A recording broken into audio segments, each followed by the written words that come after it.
오늘은 너와 나의 연결고리라는 제목을 가지고 함께 말씀 나누기를 원합니다. 연결고리를 했을 때 가장 먼저 생각나는 것이 있다면 어떤 것일까요? 그러니까 쇠, 자물쇠, 막 큰 거, 체인 등 이렇게 생각하시는 분들이 계실 거예요. 그러나 이제 쇠, 자물쇠 혹은 체인이 연결고리를 의미하지는 않습니다. 연결고리라고 우리가 생각했을 때 후크를 생각하시면 돼요. 양쪽에 후크가 이제 있는데 이 후크가 개방형이죠. 어디든지 걸면 걸릴 수가 있는 거예요. 이게 이 연결고리의 장점입니다. 어디든 걸면 걸려지는 게 연결고리예요. 근데 이 단점은 너무나도 잘 걸리기 때문에 어떤 텐션이 없으면 금방 풀려지는 것이 연결고리예요. 그러니까 너무나도 쉽게 한쪽이 힘을 풀면 느슨해져서 풀려버리는 것이 연결고리인 것이죠. 즉 연결고리는 양쪽에 당겨지는 힘이 팽팽하여질 때 이 연결고리에서의 역할을 잘 감당하게 되는 것입니다. 혹시 오늘 예배 가운데 나올 때 어떤 일 때문에 긴장되거나 혹은 결정 때문에 끊임없이 줄다리기를 하면서 찾아오신 분들이 계실 거예요. 그렇다면 오늘 이 시간 그 긴장을 조금 풀었으면 좋겠어요. 하나님께서 그 모든 텐션들을 내려놓기를 원하십니다. 그럼 하나님이 지금 가장 요구하시는 텐션은 무엇이냐면 하나님과 나와의 이 연결고리의 텐션이에요. 여러분 혹시 예배의 텐션이 너무 느슨해져 있지는 않습니까? 혹여나 하나님 앞에서 예배하는 이 텐션이 너무 느슨해 있진 않아요? 그러니까 예배 그냥 드리면 하나님 받아주시겠지 이렇게 착각하는 사람들이 있어요. 제가 어렸을 때 어떤 집회를 갔어요. 근데 집회를 갔는데 제가 지금은 좀 정상처럼 보이지만 교육자처럼 이렇게 보이지만 제가 어렸을 때는 교육자스럽지 않은 게 교육자다라고 생각을 했어요. 그래서 청소년 이렇게 연합 집회였는데 여러분 사과머리 아시죠? 제가 사과머리 하고 막 돌아다니고 막 옆에 같이 오신 선생님이 이 공동체 전도사님인 줄 알고 선생님한테 전사님이 요번에 전사님이 기도인도 해주시죠. 근데 선생님이 굉장히 당황하셨어요. 저를 보면서 어떻게 하냐고 하라고 그 집회에 전도사님이 선생님이 되는 약간 그런 이상한 시간들이 있었는데 그때 설교하셨던 목사님이 그런 얘기를 하는 거예요. 예배 가운데 한 1000여 명이 들어온 집회였어요. 아주 어린 친구들이 많으니까 막 중간에 화장실 가는 친구도 있고 물 마시러 나가는 친구도 있고 뭐 담배 피러 나가는 친구도 있고 막 그런 친구들이 많았어요. 그러니까 막 문을 잠그라고 했어요. 그 강사하시는 분이 뒷문 잠그라고, 옆문도 잠그라고, 화장실 다 갔다 온 거 안다고, 여기서 1시간 동안 나갈 생각하지 말라고. 그러면서 뭐라고 얘기하시냐면 그때 굉장히 큰 도전이 됐어요. 예배는 마치 목마른 사슴이 하나님 앞에서 목마름을 해결하기 위해서 갈망하는 것과 같다. 근데 여러분 보세요. 사슴은 목마를 수가 없어요. 왜냐하면 항상 사슴은 물이 있는 근처에서 살거든요. 근데 사슴이 목이 마르다라는 사실은 엄청 위급한 거예요. 그러니까 더 이상 물을 마실 만한 공간이 타이에 의해서 사라진 거예요. 산불이 났거나 아니면 가뭄으로 인하여서 그 물이 말랐을 때 사슴이 뛰기 시작합니다. 언제까지 뛸까요? 물을 찾을 때까지 뛰어요. 그러니까 그게 하나님 앞에서의 갈망이라는 단어를 설명할 수 있는 유일한 방법이에요. 목마른 사슴 시냇물을 찾아 헤매이듯이라고 표현하잖아요. 시편에. 그게 어떤 것이냐면 정말로 물을 찾아 헤매는데 어떻게 헤매이냐면 모든 것을 다 제쳐놓고 그 물을 찾아 헤매이는 거예요. 언제까지? 물을 찾을 때까지. 그게 예배예요. 할렐루야. 여러분이 지금 드리는 예배는 그런 예배여야 합니다. 하나님을 갈망하고 하나님의 은혜를 사모하는 마음으로 깨어 있어야 돼요. 그리고 하나님 내가 목이 마릅니다. 나를 목마르지 않게 하여 주옵소서. 그걸 고백할 수 있는 예배가 우리의 예배여야 됩니다. 그러니까 오늘 이 시간 우리의 연결고리가 그런 텐션이 있어야 돼요. 하나님 내가 정말 주님을 따르기에 목이 마릅니다. 이게 우리의 예배여야 하는 것이죠. 그리고 그것이 우리의 연결고리가 되어야 하는 것입니다. 오늘은 연결고리에 대해서 이야기하려고 합니다. 주님과의 연결되어 있는 관계가 어떤 것인가, 그리고 우리가 예수님께로부터 공급받는 것은 무엇이고 또 어떤 열매를 맺고 그 삶을 살아가는지를 고민하며 믿음으로 나아가기를 소망하는 것이죠. 옆에 있는 분들에게 이렇게 한번 선포합시다. 주님을 갈망할지어다. 여러분 우리가 첫 번째로 알기를 원하는 것은 우리는 예수님과 연결되어 있어야 한다는 거예요. 여러분 예수님과 연결되어 있으십니까? 스스로에게 질문해 봐야 돼요. 아무리 내가 큐티를 많이 하고 아무리 내가 예배를 다 참석한다 하여도, 아무리 내가 순장으로 섬기고 다락방장으로 섬기고 MC로 섬긴다 하여도, 아무리 내가 목회자로 세워졌다 하여도 주님과 연결되어 있는가, 이것이 우리의 첫 번째 질문이어야 한다는 것이죠. 예수님은 1절을 통하여서 당신이 참 포도나무고 그리고 하나님은 농부라고 비유합니다. 여기서 조금 재밌게 살펴봐야 하는 부분이 있어요. 왜 예수님께서 당신을 포도나무로 비유하셨을까? 그 당시에 올리브 나무도 있고 다른 나무도 많았잖아요. 근데 왜 참 포도나무라고 스스로를 정의 내리셨을까? 이게 조금 신기한 거죠. 여러분, 이스라엘 사람들은 구약시대 때부터 쭉 말씀을 통하여서 그들이 스스로를 포도나무로 표현하였습니다. 하나님도 이스라엘 백성들을 포도나무라고 부르셨어요. 그럼 포도나무의 의미가 무엇이냐면 축복과 풍성함을 상징합니다. 그런데 이스라엘 백성 앞에 서서 예수님이 스스로를 참 포도나무라고 말씀하신 이유는 유대인들을 향하여서 그들이 포도나무와 같지 못하다라는 것을 말씀하고 있는 거예요. 이 시대의 그리스도인들이 참 포도나무의 역할을 감당하는가? 우리의 스스로의 삶을 돌아봐야 합니다. 정말로 하나님이 우리에게 주신 그 사명과 그 메시지를 세상 가운데 잘 전달하고 있는가? 하나님, 전 청년이거든요. 아직 때가 되지 않았습니다. 여러분, 나이가 들면 그 때가 올까요? 그때가 정말 철저하게 준비된 완벽한 때가 우리에게 이루어질까요? 그렇지 않아요. 때는 하나님께서 이끄시고 인도하심에 순종할 때 우리 가운데 오는 것이죠. 그래요. 그렇다면 이스라엘은 참 포도나무가 되지 못하고 버림받은 포도나무가 되어버린 까닭은 무엇일까요? 여러분, 농부가 포도나무를 심는 목적이 무엇인지 알고 계십니까? 농부가 포도나무를 심었는데 포도나무를 통해서 좋은 목재를 얻거나 아니면 조경을 위하여서 심는 사람은 없어요. 포도나무를 한번 보신 분들 계십니까? 시골 아울리치 가다 보면 겉에 보면 포도나무가 있어요. 굉장히 못생겼습니다. 몸으로 표현하기 좀 어렵지만 좀 이렇게 생겼어요. 좀 나무가 막 이렇게 생겨야 되는데 포도나무 막 꼬일 대로 꼬여가지고 막 이렇게 생겨가지고 막 허리쯤에서 이렇게 그쳐요. 굉장히 연약한 나무입니다. 조경으로도 볼품이 없죠. 그럼 도대체 포도나무가 버려진 까닭은 무엇일까? 그것은 포도나무를 결정짓는, 포도나무의 영광을 결정짓는 것은 나무의 열매예요. 여러분, 팔레스틴 지역에서는요, 이 포도나무가 굉장히 상급으로 나올 수 있는 조건들을 가지고 있습니다. 비가 적게 오고 해가 오래 뜨어 있기 때문에 당도가 굉장히 높은 포도들을 수확하게 되는 것이죠. 그러니까 포도나무의 열매를 매우 가치가 있는데 이스라엘 족속에서 기쁨, 행복, 소망, 풍성함을 상징하는 이 열매가 사라진 것이죠. 하나님이 포도나무라고 하셨을 때는 주님께로 공급받는 열매를 맺는 이스라엘이 되어야 되는데 그 이스라엘이 하나님으로부터 공급받는 그 모든 것들을 놓치기 시작하면서 열매를 맺지 못하게 되는 것이죠. 그럼 열매를 맺지 못하는 포도나무는 포도나무로서의 가치를 현저하게 떨어뜨리게 되고 나중에는 뽑힐 수밖에 없는 상태에 이르게 됩니다. 포도나무였던 이스라엘이 하나님의 말씀을 떠나고 우상을 숭배함으로 인하여서 자신들이 원하는 방법대로 자신의 삶을 이끌어 가다 보니까 넘어지기 일쑤고 열매로 평가받을 수 없는 그런 상태에 이르게 된 것이죠. 하나님은 참 포도나무이신 예수님을 보내시고 이 땅 가운데 하나님의 열매가 가득하기를 원하십니다. 할렐루야. 저는 CH+가 하나님의 열매로 가득한 공동체 되기를 축복합니다. 저는 여러분의 인생이 예수 그리스도의 이름으로 말미암아 열매 맺는 인생 되기를 축복합니다.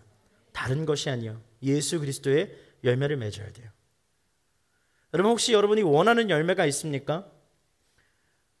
우리의 삶에 열매 맺는 인생이 되어야 되는데 혹시 우리 스스로 열매를 어떻게 맺을 수 있을까? 내 믿음을 돌아보면 아무런 열매가 없는 것 같다라고 생각하면서 막 어려워하시는 분들이 있을 거예요. 오늘 그런 분들이 오늘 말씀을 통하여서 다시 한 번 더 회복되어져 하나님과 나의 관계가 다시 한 번 더 열매 맺는 관계로 회복되어질 수 있기를 축복합니다. 2절 말씀을 함께 읽습니다. 2절입니다. 함께 읽습니다. 시작. 내게 붙어 있으면서도 열매를 맺지 못하는 가지는 아버지께서 다 자르실 것이요 열매를 맺는 가지는 더 많은 열매를 맺도록 깨끗하게 손질하시오. 아멘. 2절 말씀을 보면 내게 붙어 있으면서도 열매를 맺지 못하는 가지는 아버지께서 자르실 것이다 라고 말씀하세요. 여기서 가지는 하나님의 부르심을 받은 그리스도인을 의미합니다. 즉 오늘 예배를 드리는 우리가 포도나무의 가지의 역할을 감당하는 거예요. 옆에 있는 분들에게 이렇게 선포합시다. 너는 가지야. 이게 맞는 거예요. 우리는 가지예요. 이걸 좀 집중해서 생각하면서 말씀 가운데 이어갔으면 좋겠습니다. 그럼 여러분, 가지의 역할은 무엇일까요?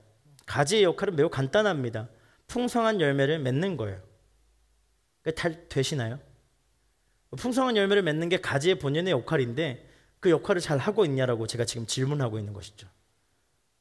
잔소리처럼 들리셔도 괜찮습니다. 짚고 넘어가야 돼요. 그럼 우리는 이렇게 질문할 것입니다. 과연 나는 풍성한 열매를 맺고 있는가? 풍성한 열매를 맺지 않는 가지는 아버지께서 자르실 것이야 라고 말씀하셨는데 우리는 이 말씀을 읽을 때 어딘가 모르게 막 두려움 속에 막 빠지게 되죠. 열매가 없으면 주님이 잘라버리신다고 했는데 헐, 잘리는 건 아닌가? 버림받는 건 아닌가? 막 이렇게 생각하는 거예요. 그런데 우리가 알아야 하는 것은 이것은 잘림을 당하느냐 아니냐의 문제가 아니에요. 3절을 보니까 이렇게 기록합니다. 너희는 내가 너희에게 말한 그 말로 인해 이미 깨끗하여졌다. 할렐루야. 그러니까 가지가 이렇게 깨끗함을 당하는 시즌이 있어요. 열매를 맺기 직전에 영양분을 조금 이렇게 공급을 좀 모아주기 위해서 가지치기를 하죠. 저희 집에 그 나무가 있습니다. 이렇게 제가 굉장히 동쪽으로 보여도 나무도 키우고요, 꽃도 키우고요, 막 물 주는 거 좋아합니다. 근데 여러분, 그 나뭇잎이 막 굉장히 이렇게 실내에서만 키우다 보면 시름시름해지거나 병에 걸리기 시작해요. 그때 여러분 뭘 하냐 하면 가지치기를 해버리면 돼요. 싹 밀어버리면 줄기가 건강하면요, 여러분 놀라운 일이라 합니다. 1-2 주 안에 새싹이 돋으면서 새파란 잎이 나기 시작해요. 네, 저희 집에 있는 모든 나무 민둥산으로 만들었어요. 얼마나 미안했는지 몰라요. 심지어 고무나무 한 7년 키운 고무나무가 있어요. 원래 이렇게 가지치기해서 다시 이렇게 해서 여러 개로 만들어야 되는데 무식하게 그냥 일자로 그냥 쭉 해가지고 테레비 한 바퀴 이렇게 돌고 있었는데 그걸 잘랐어요. 얼마나 속상했는지 몰라요.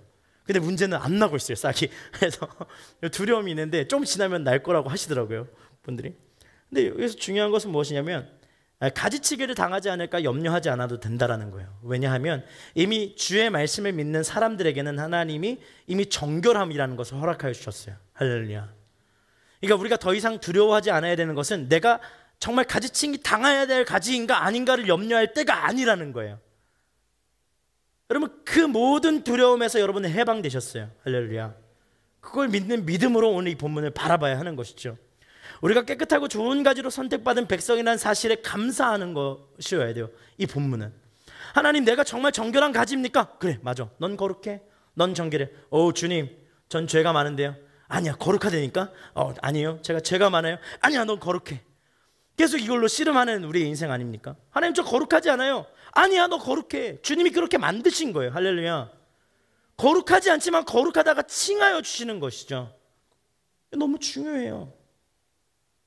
어떻게 우리가 우리의 의로 거룩해질 수 있겠습니까? 로마서 설교의 말씀이 그 내용을 담고 있는 거예요. 너희의 말과 행동으로는 거룩해질 수 없다. 오직 은혜로 거룩함을 받을지어다.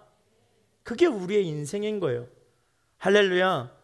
여러분, 인생을 꼬치꼬치 따져보면 얼마나 죄가 많고 실수가 많은 인생입니까? 근데 예수님이 덮으신 거예요. 주의 은혜로. 내가 너를 새롭게 하겠다. 주님, 전 새롭지 않 새롭게 하겠다. 주님, 전 새롭게. 이걸로 왜 평생을 고민하세요? 담대해야죠. 주님, 제 인생이 이럴지라도 주님이 새롭게 하신 줄 믿고 내가 나아가겠습니다. 주님, 제가 해야 할 것이 무엇인지 저에게 알려주시면 순종하겠나이다. 이것이 청년들의 믿음이어야 돼요. 할렐루야. 여러분, 우리는 우리의 말과 행동으로 우리 스스로를 정결하게 할 수 있다 없다? 없어요. 우리는 주님 앞에 나올 때 그래서 연약한 존재임을 인정하며 주님의 은혜를 구해야 하는 것입니다. 할렐루야. 오늘 본문은 마가의 다락방의 설교예요. 혹은 예수님의 고별 설교라고 합니다. 13장에서 17장으로 이어지는 내용 중에 가장 중요한 위치에 있는 내용이 오늘 본문이에요. 즉, 예수님은 오늘 본문을 통하여서 열매 맺지 않는 가지를 잘라내기 위하여서 말씀하시는 것이 아니라 예수님을 따르기로 작정한 사람들에게 하나님과 예수님, 그리고 예수님을 따르는 제자들의 관계를 설명하기 위해서 오늘 이 본문을 선택한 거예요. 여러분, 저는 오늘 이 시간 예수 그리스도의 마음으로 여러분한테 말씀을 선포합니다. 여러분, 열매 맺을 준비를 하십시오. 여러분, 공동체적인 열매 아니요. 그걸 더 뛰어넘어서 여러분의 삶에 하나님의 거룩하고 아름다운 열매 맺음이 있을 줄 믿습니다. 그것이 우리의 믿음이어야 돼요. 예수님을 따르는 무리에게 너희는 이미 깨끗해졌다. 너희는 열매를 맺을 준비가 되었다라고 말씀해 주시는 거예요. 사랑하는 여러분, 우리는 열매 맺는 인생으로 부르심을 받았어요. 그리고 우리의 삶의 열매가 맺히기를 주님의 이름으로 축원합니다. 한번 생각해 보십시오. 예수님이 참 포도나무시고 하나님이 그 포도밭에 일구는 농부이신데 어떻게 포도나무의 열매가 맺히지 않을 수 있겠어요? 굉장히 심플한 거죠. 예수님이 포도나무시고 우린 가지예요. 그 포도나무 밭을 일구시는 분이 누구라고요? 하나님이에요. 그럼 열매를 안 맺히면 이상한 거죠. 근데 왜 우리는 자꾸 이상한 짓을 하죠? 할렐루야. 그걸 한번 고민해 봤으면 좋겠어요. 여러분, 어떤 삶이 열매를 맺는 삶인지 고민해 보신 적 있습니까? 그럼 제가 청년들과 함께 이렇게 대화하고 이야기하고 이렇게 하다 보면 청년들의 기도 제목을 이렇게 듣게 되죠. 근데 대부분 이 세상적인 것과 이 별반 다를 것 없는 기도 제목들을 많이 이야기합니다. 그러니까 조금 이따가 더 이야기해야 되긴 하는 부분인데 마치 이런 거예요. 주님, 저는요 포도나무 가지인데 제 열매는 사과였으면 좋겠어요. 미친 거죠. 주님, 저는 포도나무 가지인데 수박이 났으면 좋겠어요. 수박이요. 수박을 주세요. 수박이요. 막 이런 거예요. 호박고구마 막 하는 것처럼. 너무 답답하죠. 아니, 포도나무 열매를 맺어야 되는 포도나무 가지가 계속 수박을 달래요. 그거 누가 줘요, 그거를? 사과를 달래요. 그거 누가 줄 수 있습니까? 여러분, 오늘 살아가는 청년 그리스도인이 무엇을 자랑하고 무엇을 자신의 마음에 담았는지는 여러분 스스로가 제일 잘 알 거예요. 그리스도인이라면 마땅히 품어야 할 믿음을 제쳐놓고 내 개인적으로 유익을 구하고 있는 삶을 끊임없이 살아가고 있다면 그것을 주님이 어떻게 허락하여 주실 수 있겠습니까? 우리가 고민해야 되는 것은 과연 내 안에 이 포도 열매에 대한 갈망이 있는가? 예수 그리스도로 열매 맺기를 원하는 인생을 추구하고 있는가? 거기에 대한 원점으로 돌아와 고민할 수 있어야 돼요. 옆에 있는 분들에게 선포하시죠. 고민할지어다. 고민해야 돼요. 그냥 막무가내 달라고 하면 주시는 분이세요? 그래서 한두 개 이렇게 얻었다고 생각하십시다. 얼마나 주님의 마음이 아프시겠어요? 내 자녀가 내가 주는 것을 사모하지 않는구나 라는 생각을 하실 때 얼마나 힘이 드시겠냐는 얘기죠. 여러분, 무엇을 자랑하고 무엇을 원하는지 여러분 아실 것입니다. 오늘 영상 예배를 드리는 청년들도 무엇을 사랑하고 무엇을 소개하고 있는지를 한번 돌이켜 봤으면 좋겠어요. 정말 우리의 삶에 아무런 열매가 없을까요? 혹 열매가 맺혀 있음에도 불구하고 우리의 관심이 거기에 없어서 모르고 있는 건 아닐까요? 여러분, 왜 우리가 끊임없이 열매가 없다고 생각할까요? 우리의 관심이 거기에 없기 때문이에요. 여러분, 우리는 상대적 박탈감을 가지고 살아가는 존재들이죠. 그죠? 근데 상대적 박탈감이 생기는 이유는 우리가 높은 것을 향하여 보기 때문이에요. 그죠? 여러분, 주님의 인도하심과 이끄심을 바라볼 때에 우리는 항상 높은 것을 봐요. 쟤보다는 내가 더 위에 있어야 될 것 같다는 거죠. 저 사람보다는 내 연봉이 좀 높았으면 하는 바람이 큰 거예요. 근데 정말 그럴까요? 정말 여러분에 주어진 것이 여러분이 만족하지 못할 만큼일까요? 돌이켜보면 나보다 더 낮은 곳에서 열심히 살아가는 사람들을 난 격려할 수 있고 위로할 수 있는 존재인데 그것에 대한 인지와 인식이 사라지니까 열매라는 것이 통째로 날아가 버린 건 아닐까요? 여러분, 여러분의 삶에 열매 맺음이 분명히 있다는 것을 기억할 수 있는 믿음의 사람들 되기를 축복합니다. 4절 말씀을 보겠습니다. 함께 읽습니다. 4절입니다. 시작. 내 안에 머물러 있으라. 그러면 나도 너희 안에 머물러 있을 것이다. 가지가 포도나무에 붙어 있지 않으면 스스로 열매를 맺지 못하는 것처럼 너희도 내 안에 있지 않으면 열매를 맺을 수 없다. 아멘. 두 번째 알기를 원하는 것은 열매 맺는 삶은 주님과의 관계에서 시작된다는 거예요. 여러분, 가지 스스로 열매를 맺을 수는 없습니다. 그런데 우리 중에 이렇게 생각하는 분들이 있어요. 주님을 떠나서는 아무것도 할 수 없다고? 세상 사람들을 보면 잘만 하고 좋은 결과를 얻는데 이런 생각하는 분들이 있을 거예요. 그래서 우리의 삶을 돌아보아도 주님과 함께하지 않는다고 느껴지는데 세상에서 나의 삶이 풍성해지고 예배를 드릴 시간이 없다고 생각하면서 예배를 포기하고 일을 했는데 시간적으로 여유가 더 생겨서 일에 집중이 잘 되고 사회에서도 더 많은 인정을 받는다고 느껴지는 사람들이 있을 거예요. 근데 아주 잠깐일 뿐입니다. 여러분, 그 잠깐의 유혹에서 여러분의 인생을 다 맡기지 않을 수 있기를 축복합니다. 여러분, 코로나가 시작되면서 주식이 아주 히트를 했죠. 그래서 제 아는 목사님 중에서 한 분이 월급에서 10만 원을 해서서 주식을 사신 분이 계세요. 주식을 살 때 저랑 같이 이야기했어요. 이거를 사야 청년들의 마음을 잘 알 수 있지 않을까. 뭐 과하게도 아니고 10만 원이니까 그래서 않을까. 그런데 목사님 한번 물어봤어요. 목사님 주식 어떻게 했어요? 그러니까 말하지 말래요. 이 10만 원을 이렇게 깎아 내려가는 마음도 이렇게 아픈데 영끌한 청년들은 얼마나 아프겠냐 하면서 정말 기도를 많이 하셨다고 하시더라고요. 여러분 보세요. 영원할 것 같았죠. 그죠? 왜 영끌을 할까요? 물론 이 중에서 진짜로 이렇게 손해보신 분들이 계시다면 진짜 죄송해요. 근데 영원할 것 같죠. 근데 영원하지 않아요. 여러분, 제가 여기 20살 때 말랐어요. 아무도 안 믿으시겠지만 말랐습니다. 굉장히 건강했어요. 그래서 웬만큼 체대 다니는 친구들보다 오래 달리기 빨리 했고요. 특공대에서 특별사수라고 해가지고 특공대 안에서 체력이 제일 좋고 막 이런 사람들 대대장님이랑 3박 4일 독도 보내주거든요. 독도 갔다 왔어요. 대대장님이랑 같이. 그러니까 무슨 얘기인지 아실 거예요. 청년들은 그걸 왜 가냐 그냥 해서 가지. 근데 아무튼 그랬어요. 그다음에 사단장 표창장도 받고 막 그랬어요. 몸이 되게 좋아서. 저는 영원할 줄 알았어요. 할렐루야. 막 눈물이 날 것 같은데. 근데 여러분, 영원하지 않아요. 세상에 주는 열매는 절대 영원할 수 없습니다. 여러분, 우리가 가지지 않았으니까 가지고 싶어하는 마음은 있을 수 있어요. 당연해요. 가지지 않았으니까 한번 가져보고 싶은 마음이 있는 거예요. 그런데 그게 영원하지 않아요. 그 유혹에 빠지지 않을 수 있기를 축복합니다. 세상에 주는 유혹은요, 잠시 잠깐일 뿐입니다.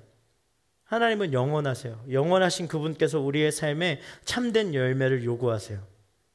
그렇다면 우리는 그 영원하신 분 앞에 반응할 준비가 되어야 돼요. 주님, 내 모든 것을 주님께 맡기오니 주여 주님 안에서 열매 맺게 하여 주옵소서. 그것이 우리의 믿음이어야 돼요. 여러분, 여기서 우리는 열매에 대한 정의를 다시 세워야 해요. 여기서 문제가 시작되기 때문입니다. 오늘을 살아가는 많은 그리스도인들이 자신의 삶의 열매를 단순히 의식주에 먹고 사는 문제에 초점을 맞추기 시작했어요. 내가 잘 먹고 잘 입고 잘 살고 잘 되게 되면 자랑하고 싶은 것들이 많아지면 사람들에게 칭찬을 받을 수 있고 사람들의 칭찬을 통하여서 내 영광이 곧 하나님의 영광이 될 수 있다라고 착각하게 됐어요. 물론 잘 먹고 잘 사는 것, 남들이 우러러 볼만한 위치에서 성공하는 것 열매의 기준으로 삼을 수 있습니다. 단 예수님을 알기 전에 가능해요. 예수님을 알기 전에는 이것이 내 삶의 목표와 목적이 될 수 있어요. 여러분, 저라고 왜 잘 살고 싶지 않겠어요? 저라고 왜 좋은 것 먹고 싶지 먹는 건 잘 먹습니다. 네, 저라고 잘나고 싶지 않겠어요? 그런데 예수님을 알기 전에 가능하지만 예수님을 알고 나면 그것을 추구해서는 안 되는 거예요. 할렐루야. 그럼 날마다 자신을 쳐서 복종시켜야 돼요. 주님, 이건 아니죠. 주님, 이건 아니죠. 여러분, 여러분의 월급이 올랐습니까? 예스. 좋죠. 여러분, 여러분의 보너스가 막 작년보다 막 20%더 나왔습니까? 좋죠. 그럼 20%더 올랐으면 뭐 하실 거예요? 흘려보낼 수 있기를 축복합니다. 사랑하는 여러분, 예수님을 만나고 난 이후에 우리 삶의 열매는 달라져야 돼요. 하나님께 영광이 되는 열매를 맺기 위해서 우리가 존재한다라는 것을 깨달을 수 있기를 축복합니다. 8절 말씀입니다. 제가 읽어드릴게요. 너희가 열매를 많이 맺으면 내 제자가 되고 이것으로 아버지께서 영광을 받으실 것이다. 아멘. 주님의 나라를 이 땅 가운데 세우는 것, 힘들고 소외된 자를 정성을 다하여 돕고 그들의 삶이 어디에 있는지를 궁금해하는 것, 거기에서 주님의 열매가 시작됩니다. 여러분, 우리는 끊임없이 상대적 발달감을 느낄 만한 높은 사람들의 위치를 향하여서 바라봅니다. 오, 저렇게 되기를 원해. 오, 저렇게 되기를 원해. 근데 주님의 시선은 여러분의 위치보다 밑으로 흘러가게 되어 있어요. 여러분, 아울리치 가서 왜 은혜를 받을까요? 아울리치 갔는데 막 은혜를 받아요. 그것도 많이 받아요. 그래서 막 중독된 것처럼 여름에 막 아울리치를 가려고 합니다. 할렐루야. 왜 그럴까요? 여러분, 저가 처음 한국에서 아울리치를 데려갔었던 팀은요, 계명대학 교회에 있는 중고등부 친구들이었어요. 25명 들고 왔는데 이 중고등부 친구들이 다 교수 딸 아들이에요. 그리고 심지어는 여러분, 이게 중요합니다. 필리핀 아울리치를 갔는데 쓰레기장으로 갔어요. 그리고 숙소가 쓰레기장이었어요. 여러분, 라면을 끓여서 사모님이, 선교사님이 김치를 먹어요. 김치를 딱 꺼냈는데 파리가 와, 구더기가 막 제거하고 막 김치 먹고 막 그랬어요. 심지어는 막 알러지 있는 음식을 먹어가지고 어떤 친구는 막 코가 막 이렇게 부었어요. 그래가지고 막 병원 갔다 오고. 그럼 더 놀라운 건 그 친구들이 이 톤도 쓰레기장 아울리치가 끝나고 나면 유럽 여행이 막 예약되어 있는 친구들이 있었어요. 근데 그 친구들이 마지막 날에 뭐라고 고백했냐면, 제가 전도사 때였는데, 전도사님 집에 가기 싫어요. 그 풍족함이 많은 친구들, 정말로 매일 좋은 음식을 먹었던 친구들이 그 쓰레기장에서 그 집사님 권사님들이 만들어주는 음식, 필리핀 집사님 권사님들이 만들어주는 음식, 저도 약간 움찔했어요. 저기 오래 살았지만 저걸 과연 먹었을 때 얘네의 장이 괜찮을까? 근데 막 먹는 거예요. 정말 기쁨으로 먹는 거예요. 다행히 아무렇지 않았어요. 근데 중요한 것은 무엇이냐 면 왜 그럴까요? 왜 그럴까? 여러분, 내가 부족함이 많은 지체라고 생각하며 살아왔는데 그렇게 가보니까 내가 나눠줄 수 있는 존재라는 걸 깨닫는 것이죠. 여러분, 하나님은 여러분의 밥상 위를 항상 채우십니다. 근데 대부분 우리의 밥상을 우리는 스스로 혼자 먹기를 원해요. 근데 그 베풀어 주신 밥상은 누군가와 함께 하라고 베풀어 주신 인생의 밥상인 줄 믿습니다. 여러분, 식구라고 하는 것은 함께 먹는 자들을 의미합니다. 여러분, 저는 CH+가 식구 되기를 원합니다. 여러분의 순모임이 식구 되기를 원합니다. 여러분, 음식만 나눠 먹을까요? 그렇지 않죠. 삶의 열매라는 것은 희생이 필요하고 결단이 필요한데, 여러분, 삶을 나눌 수 있고 여러분의 모든 것들을 나눌 수 있게 될 때 비로소 삶의 열매가 우리 가운데 뽀직뽀직 올라오기 시작하는 거예요. 한번 따라해 볼까요? 삶의 열매가 뽀직뽀직 올라오기를 축복합니다. 막 꾸물꾸물 올라와야 돼요. 이게 기뻐야 돼요. 여러분, 교회 오는 게 기뻐야 돼요. 할렐루야. 여러분, 저는 그런 공동체가 되기를 원합니다. 삶의 열매가 가득하니까 나누고 싶어서 막 오는 것이 기뻐야 돼요. 여러분, 많은 사람들은요, 여행 가기를 좋아해요. 저도 여행 가는 거 좋아합니다. 여행을 하는 목적은 다양하지만 대부분 많은 사람들은요, 다른 사람들이 가봤다고 하는 것을 나도 가고 싶다고 생각하여서 가게 돼요. 이런 걸 우리는 관광여행이라고 하죠. 자유여행도 마찬가지죠. TV에서 어디 갔는데 나 저기 가보고 싶어. 막 그래서 막 계획하고 막 가요. 할렐루야. 근데 막상 가보면 사람들이 바글바글해요. 내가 생각한 건 막 좀 포토스팟에 사람이 없고 막 이런 거였는데, 알고 보니까 그런 사람들이 진짜 많은데 막 순간 캡처해가지고 아무도 없는 것처럼 이렇게 사진을 찍는 거였더라고요. 제가 신혼여행을 제주도로 갔어요. 코로나 때문에. 원래 이제 몰디브를 가고 싶어서. 몰디브 진짜 좋더라고요. 그래서 영상으로 한 3달 본 것 같아요. 어디를 가야 되나. 그래서 엑셀 파일로 50개의 리조트를 막 제가 드릴 수도 있어요. 지금 막 가격이 바뀌었을 텐데 그 막 금액별로 쫙 나눠놓고 했는데 결국 못 갔어요. 그리고 제주도로 갔는데 제주도에 사람이 너무 많은 거예요. 근데 여러분 저희 신혼 사진 보면 아무도 없는 것처럼 찍었어요. 왜냐면 제가 막 조금만 기다려요. 저 사람 사진 다 찍고 갈 때까지 지금이야! 딱 찍고 막. 그래서 그랬는데 관광 여행인 거죠. 남들이 가봤던데, 그리고 남들이 가봤지만 조금 다른 스팟에서 사진을 찍고 자랑하기를 원하는 것이 여행이죠. 그런데 아무도 가고 싶지 않고 그곳에 가면 나의 유익보다는 남들의 유익을 위해서 헌신해야 되고 그곳에서 하나님의 복음을 전하기 위해서 고생해야 되는 여행이 있습니다. 바로 선교 여행이에요. 여러분, 세상에 관광을 하면 성공한 인생이라고 합니다. 그런데 예수님은 관광은 나와 상관이 없다라고 말씀하세요. 열매를 맺지 못하는 가지가 되는 것이죠. 그런데 선교하는 삶은 나와의 동행이며 그곳을 위해서 내가 너를 불렀다라고 말씀해 주시는 거예요. 여러분, 열매 맺는 것은 헌신적이어야 합니다. 희생이 필요해요.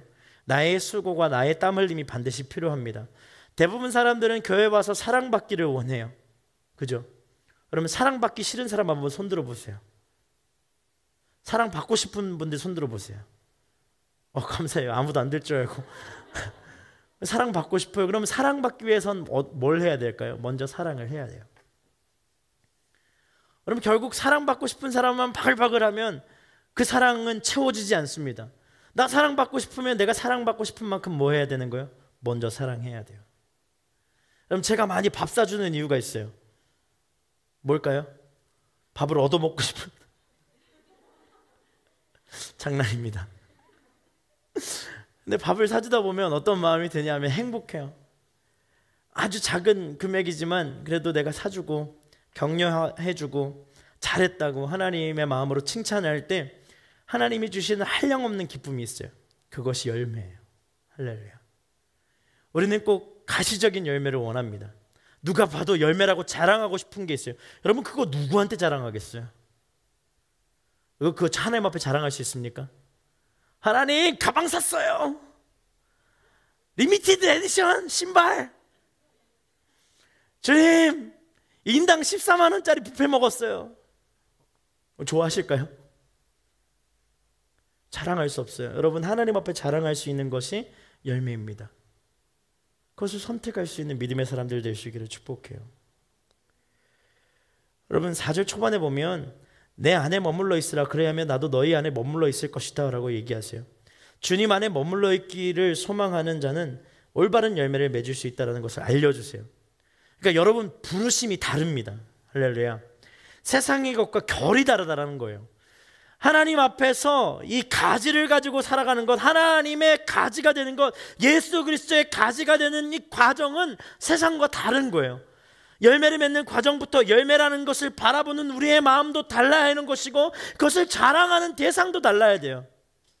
여러분, 만약에 하나님께서 열매를 주셨는데 그 열매를 세상 가운데 자랑하기를 원하는 열매가 됐다면 다시 한 번 더 봐야 돼요.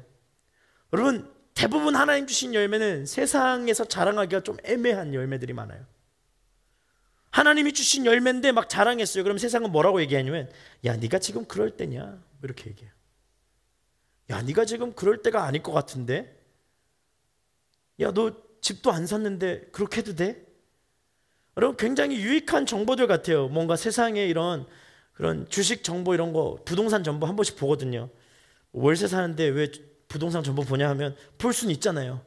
저 안에 내 집 마련에 대한 갈망도 있을 때가 있어요. 근데 다 헛치라는 생각이 들 때가 언제냐면 근접할 수가 없어요. 여러분, 근데 우리 안에 세상이 주는 자랑 말고 주님께 자랑할 만한 것들이 있다면 너무 귀한 열매인 줄 믿습니다. 여러분, 그래서 5절에 이렇게 기록하고 있어요. 함께 보겠습니다. 시작. 나는 포도나무요, 너희는 가지다. 그가 내 안에 있고 내가 그 안에 있으면 그 사람은 많은 열매를 맺는다. 나를 떠나서는 아무것도 할 수 없다. 아멘.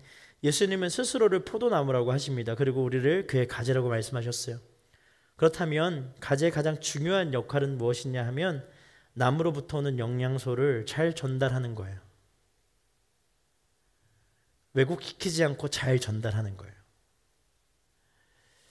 사랑하는 여러분, 통로는 금통로, 응통로, 흙통로, 통로가 여러 가지가 있는데 주님이 쓰실 수 있는 유일한 통로는 그 안이 깨끗한 통로 밖에는 사용하실 수가 없어요. 누구는 좀 겉이 화려해 보일 수 있죠. 누구는 좀 겉이 투박해 보일 수 있습니다. 누구는 좀 겉이 세밀한 느낌으로 보여질 수도 있지만 결국에는 그 통로 안이 얼마만큼 깨끗하게 잘 정비가 되어 있느냐가 중요한 것이죠. 겉으로 사람을 판단할 수 없죠. 모든 사람들이 저를 보면 외향적이라고 생각하지만 저는 굉장히 내향적인 사람이에요. 혼자 있는 거를 굉장히 통하여서 힘을 얻기도 하고요. 그런데 그때그때마다 하나님 사용하시는 성량들이 다르긴 하겠지만 그러면은 저는 항상 외형적인 성향을 가지고 있으니까 되게 화려한 그런 통로일까요? 그렇지 않아요. 때로는 정말 보잘것없는 통로처럼 보이고 때로는 누군가에게 굉장히 화려한 겉모습 때문에 저 목사님은 아무나도 막 다 친하게 지낼 것 같아라고 하지만 낯을 지금도 가리고 있습니다. 할렐루야. 그래서 여러분 오셔서 기쁘게 인사해 주시면 너무 고마워요. 여러분 대신 제가 가장 잘 준비해야 되는 건 항상 정결하고 깨끗한 통로가 될 수 있기 위해서 날마다 기도하는 것뿐입니다. 사랑하는 여러분, 순장으로 섬기십니까? 다락방장으로 섬기십니까? MC로 섬기고 있습니까? 혹은 예전에 순장과 리더십으로 숨겼지만 지금 조금 힘들어서 주춤하고 계십니까? 괜찮아요.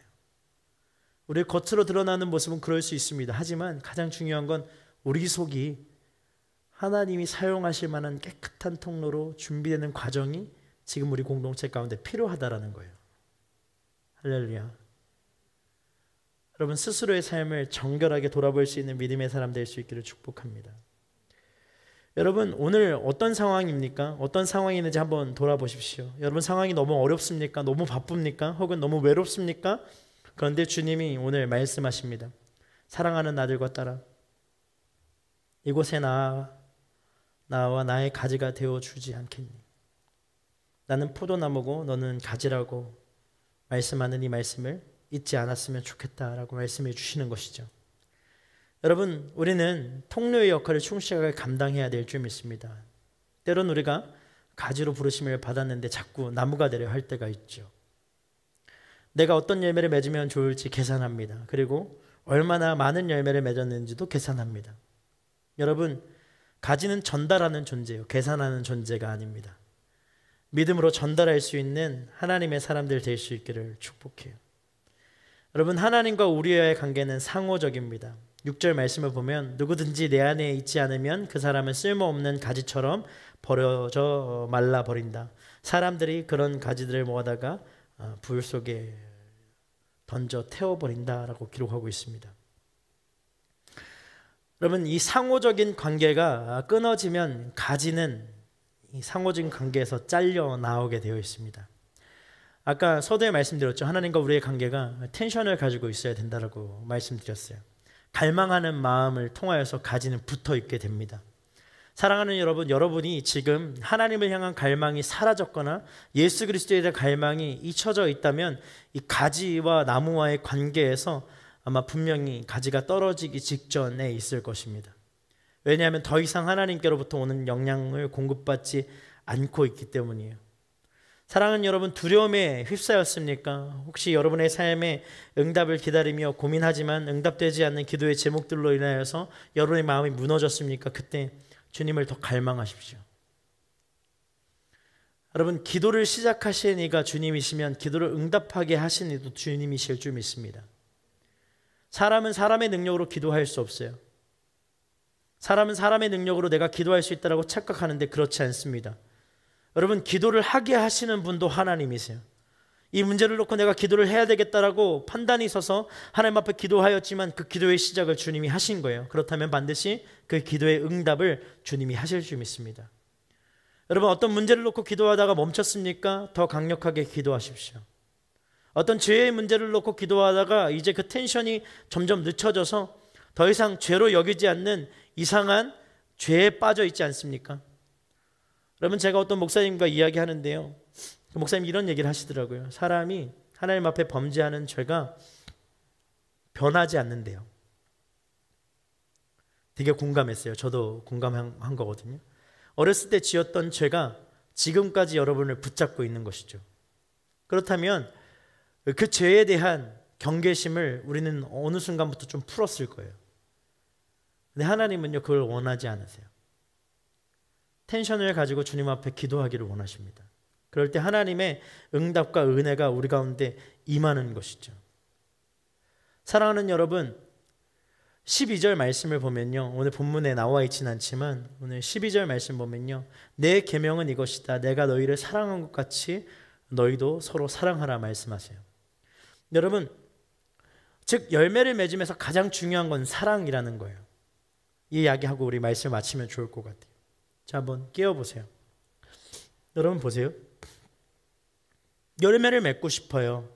하나님의 열매를 갈망해요. 하나님의 열매가 내 삶 가운데 가득하기를 소망합니다. 그런데 가장 문제는 이 사랑이라는 것이 회복되지 않았거든요. 하나님이 날 사랑하시나라는 질문 앞에 끊임없이 우리가 해결하지 못하는 문제점들이 있어요. 하나님 과연 날 정말 사랑하실까? 사랑하시는데 이렇게 내버려 두실까에 대한 생각으로 이어지는 것이죠. 그런데 주님은 여러분을 사랑하세요. 할렐루야. 여러분, 제가 아직 아이가 없어요. 그런데 제 조카를 이제 어렸을 때 제가 한번 이렇게 안아본 적이 있습니다. 엄청 꼬물꼬물거리고 엄청 이렇게 불편해하다가 제가 이렇게 가슴으로 안았는데 엄마 품보다 더 푹신했나 봐요. 잘 자더라고요. 근데 이 친구가 처음에 이렇게 발을 내딛는 순간, 제가 대구에 갔을 때인데 아직도 기억나요. 첫 발을 내딛던 순간 온 가족이 환호하며 박수를 쳤습니다. 그러니까 뭐 엄청난 걸 한 거 아니고요. 이 친구가 이것만 한 거예요. 와! 더 놀라운 건 한 2주 지나고 나서 또 갔는데 이 친구가 이제 한 4발짝 걷는 거예요. 근데 이제 부모님이 보통 어떻게 해요? 한 4발짝 5발짝 뒤에서 이제 조카 이름 명준이에요. 명준아 와, 그러면 내가 5발짝 할 때 막 넘어지려고 그러면 어떻게 해요? 엄마가 탁 잡죠. 그리고 괜찮다고 해요. 조금 시간이 지납니다. 조금 더 시간이 지나면 발을 내딛어요. 근데 뭐 한 조금 거리를 두고 오라 그래요. 오라 그러다가 딱 넘어져요. 그럼 뭐라 그래요? 보통 엄마들이 괜찮아, 괜찮아, 일어나, 괜찮아. 그리고 조금 시간이 지나요. 시간이 지나면 어떻게 되냐 하면 뭐 5살쯤 됐어요. 그리고 막 넘어졌어요. 울면서 와요. 엄마 넘어졌어. 그러면은 엄마가 뭐라 그래요? 누가 그랬어? 누가 그랬어? 네가 그랬지. 울면 돼, 안 돼? 뭐 혼내요 갑자기. 전에는 자빠지면 울면 와서 토닥여주고 위로해줬는데 엄마가 갑자기 변하기 시작해요. 막 더 서럽게 울어요. 울어도 상관이 없어. 네가 넘어진 거잖아. 내가 안 넘어뜨렸잖아. 막 이렇게 하는 거예요. 저희 누나가 좀 귀찮았는지 막 그러는 거죠. 나중에 이 아이가 이제 초등학교 1학년 됐는데요. 넘어져서 상처가 난 게 분명히 보이는데 집에 와서 아무 말을 하지 않는 거예요. 왜 그래요? 넘어진 게 부끄럽거든요. 근데 그때 엄마가 뭐라 그랬냐면 누가 그랬냐고 다시 물어봐요. 그러면은 애가 조금 시간이 지나면 실토를 합니다. 엄마 어떻게 해서 넘어졌어. 이렇게 얘기하는 거예요. 근데 여러분, 마치 주님과 우리와의 관계가 이런 거예요. 반주를 조금 해주시겠어요? 네. 무슨 얘기냐 하면, 처음에 우리가 신앙을 가졌을 때는 우리가 넘어지면 주님이 즉각 반응하세요. 아이고 내 사랑하는 애기가. 근데 조금 성장을 하면요, 주님도 기대하는 바가 있으세요. 우리에게 내 사랑하는 딸이, 내 사랑하는 자녀가 숱한 고통에서도 살아남을 수 있는 강인한 자녀가 되기를 원하시는 것이죠. 때로는 넘어졌어도 마음이 아픈데 인내하세요. 그래, 너 아프지, 괜찮니? 근데 이 자녀가 점점 성장하면 어떻게 되냐면 나중엔 엄마 손잡고 함께 걸어가기를 원해요. 여러분, 제가 엄마 손잡고 걷는 거 너무 좋아했어요. 초등학교 5학년 때까지 엄마 손을 잡는 거 너무 좋아했는데 제 손이 굉장히 뜨겁습니다. 여름에도 막 손잡고 다니니까 엄마가 너무 귀찮아하셨어요. 그럼에도 막 잡았어요. 근데 이유는 간단해요. 엄마와 보폭을 맞추고 싶은 아들의 마음이 있거든요. 그게 나중에 조금 더 성장하고 나니까 어떻게 돼요? 엄마를 업었어요. 생각보다 가벼우시더라고요.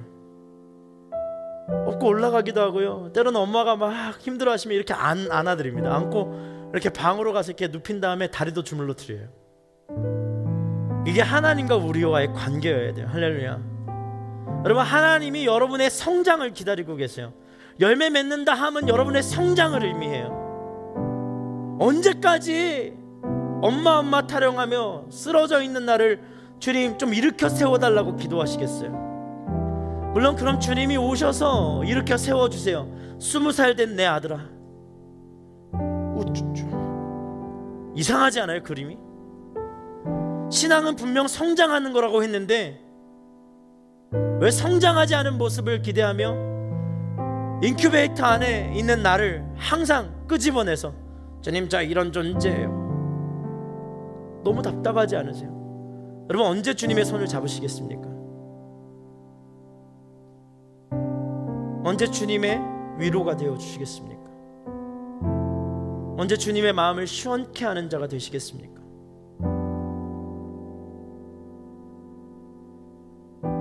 좀 주님을 위해서 헌신하면 안 되나요?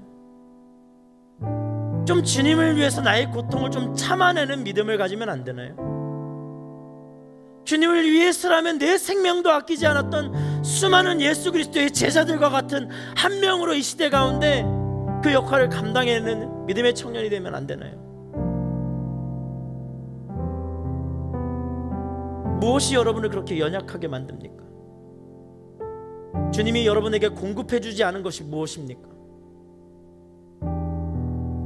주님이 여러분에게 공급하지 않은 것이 있다면 이야기하십시오.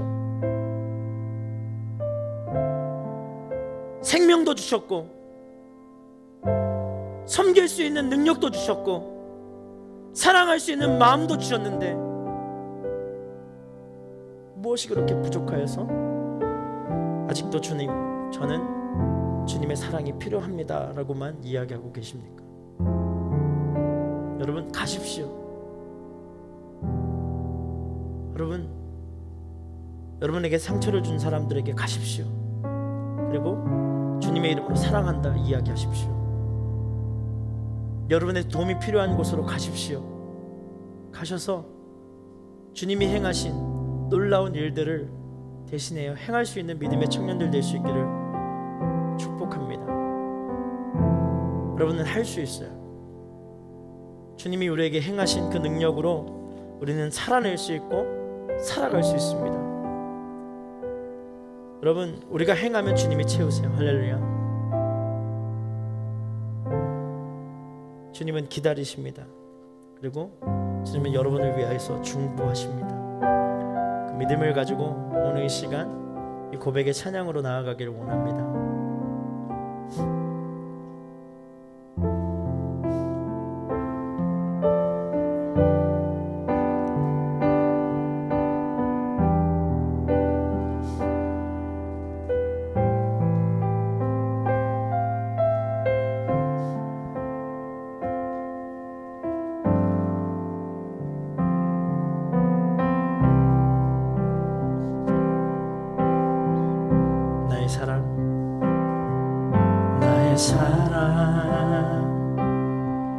너는 어여쁘고 참 귀하다. 어느 보석보다 귀하다. 내가 사랑스럽지 않을 때 너를 온전히 사랑하고 너와 함께하려 내가 왔노라. 다시 1절로 고백합시다. 나의 사랑, 너는 어여쁘고 너는 어여쁘고 참 귀하다. 어느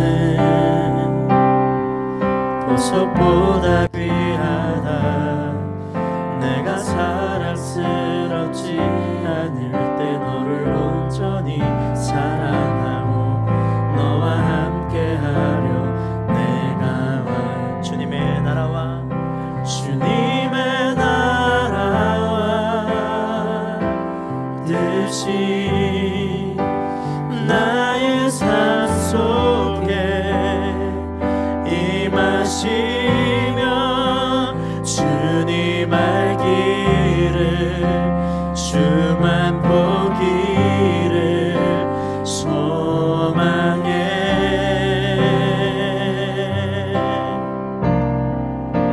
거룩히 살아갈 힘과 두려움 없는 믿음 주신 나의 하나님 완전한 사랑 찬양해. 먼저 우리 다시 한 번 더 고백할 텐데, 하나님의 사랑이 여러분의 모든 것을 덮으십니다. 이것이 하나님이 우리를 정결하게 하신 가지로 부르신 목적이고 이유예요. 그럼 다시 하나님이 여러분을 부르세요. 무엇으로 부르시냐 하면 사랑으로 부르세요. 사랑하는 딸아 내가 너를 안다 말씀하시는 것이죠. 그래서 우리는 주님이 필요한 거예요. 나를 아시는 주님 앞에 모든 것을 고백해야 되는 거예요. 모든 것을 고백하면 주님의 뜻이 우리의 삶 가운데 임하기 시작해요. 그럼 임하여 주신 그 삶에 주님이 말씀하시는 대로 걸어가기만 하면 되는 거예요. 혹시 그 삶의 결단을 주님 앞에 드리고자 원하시는 분들은 자리에 일어나서 이 찬양의 고백으로 나아갑시다. 우리 다시 한 번 더 고백합니다. 나의 사랑, 나의 사랑, 너는 어여쁘고 참귀하다. 어느 보석보다 귀하다. 내가 사랑스럽지 않을 때 너를 온전히 사랑하고 너와 함께하려 내가 왔노라. 주의 사랑, 주의 사랑, 이 사랑은 결코 변치 않아. 모든 계절 돌보시네. 푸른 마르고 꽃은 시드나 주의 말씀은 시시래. 실수가 없으신 주만 바라. 주님의 나라와 뜻이 나의 삶 속에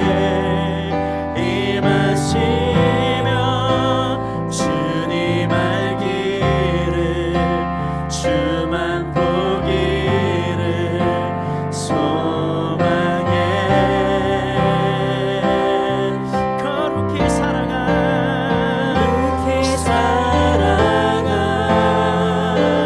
힘과 두려움 없는 믿음 주신 나의 하나님 완전한 사랑 찬양해. 더 큰 소리로 고백합시다. 주님의 나라와 뜻이, 주님의 나라와 뜻이 나의 삶 속에 임하시며 주님 알기를 주만 보기를 소망해.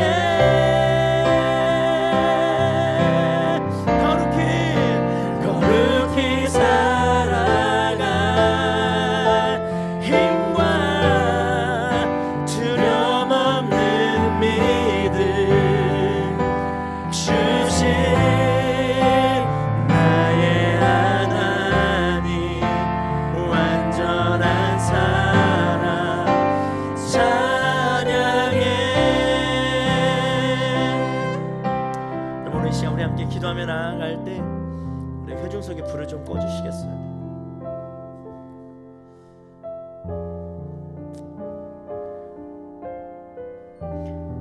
여러분 좀 더 자유롭게 기도했으면 좋겠어요. 여러분 앞에 사람 신경 쓰지 마십시오. 예배는 1대1로 하나님 앞에 드리는 거예요.